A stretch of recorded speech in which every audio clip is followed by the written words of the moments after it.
Hello বন্ধুরা, কেমন আছো? আশা করি সবাই ভালো আছো।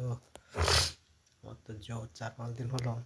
জ্বর থেকে একটু উঠেছি আজকের উঠে মাছের ঝোল দিয়ে ভাত খেয়েছি, কিন্তু ঠান্ডা এখন প্রচুর আছে, মাথাটা টিপ টিপ করছে।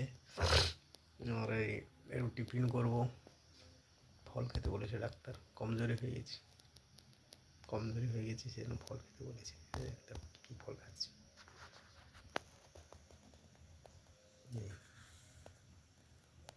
এই একটা কমলা, একটা আপেল, একটা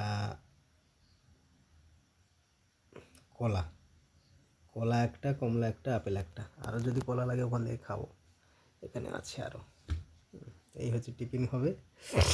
তারপরে একটু পরে আবার খাবো। আজ সোমবার,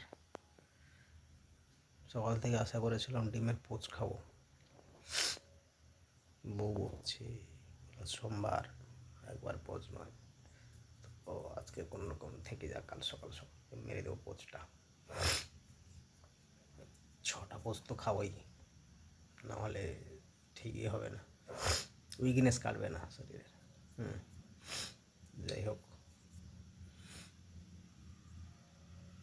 একটু কাজ আছে, বিরতি হবে, আবার একটু যাচ্ছি, পরে আবার চালাচ্ছি।